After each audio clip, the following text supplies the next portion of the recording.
परिपाठ अभंग 26. एकतत्व नाम दृढ धरी मना, हरिसी करुणा येईल तुझी.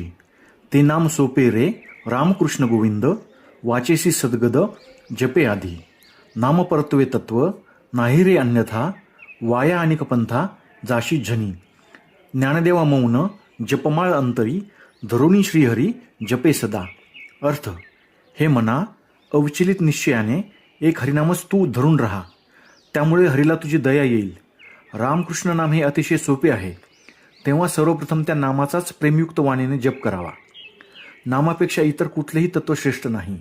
आपण मात्र व्यर्थच घाईने इतर मार्गांचा आश्रय घेतो. हे सर्व जाणून ज्ञानदेवांनी मौन धारण करून अंतरात जपाची माळ धरली आहे आणि सतत श्रीहरीचा जप चालू आहे. येथे एकतत्व हा शब्द आला आहे. याचा अर्थ सारभूत आहे, म्हणजे नाम हे सर्वांचे सार आहे. त्यात सर्व साधनांचा समावेश होतो. सर्व काही नामच आहे. नाम हीच श्रेष्ठ मुक्ती, उत्तम गती, परम शांती आणि श्रेष्ठ स्थिती आहे. सर्वसामान्य लोकांना अज्ञानामुळे, अविश्वासामुळे किंवा अन्य कारणाने नामाचे महत्त्व कळत नाही. परंतु संत महात्मे त्याचा अनुभव घेऊन ते आपल्यापुढे ते महत्त्व प्रकट करतात. वाणीने नामस्मरण केले तरी पुढे ते मनापर्यंत पोचले पाहिजे, कारण औषध घशाखाली उतरले तरच त्याचा परिणाम करतो. म्हणूनच वाणीबरोबर मनानेही चिंतन केले पाहिजे. यामुळे आपले मन शुद्ध होते आणि हरीची करुणा आपल्याला प्राप्त होते, कारण तो करुणासागरच आहे. यानंतर आपल्याला कोणत्याच गोष्टीची कमतरता भासत नाही. भगवंत प्राप्तीच्या इतर साधनांपेक्षा नामस्मरण खूपच सोपे आहे, कारण भजन करण्यासाठी गोड आवाज व वाद्यांसह साथीदार हवेत.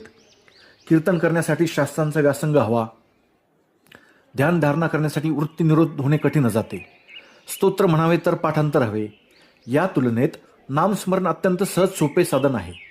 दिवसभर स्वस्थ बसले असता अथवा काम करतानाही केव्हाही भगवंताचे नामस्मरण करता येते. शास्त्रानुसार जपाचे 3 प्रकार पडतात. एक वाचिक जप, आपण साधारणपणे ज्या आवाजात बोलतो त्या आवाजात जप करणे. 2 उपांशू जप, आपला शब्द आपल्याच कानात पडेल इतक्या आवाजात जप करणे. 3 मानसिक जप, ओठ किंवा जीभ न हलवता केवळ मनानेच जप करणे होय. यापैकी मानसिक जप सर्वश्रेष्ठ आहे. म्हणून माऊली अंतरी जपे सदा असे सांगतात. अंतरी जपमाळ ठेवणे, मौन धारण करणे व सदैव श्रीहरीचा जप करावा. वाचिक जपापेक्षा मानसिक जपाची योग्यता अधिक आहे, कारण साधकास मौनाची आवश्यकता असते.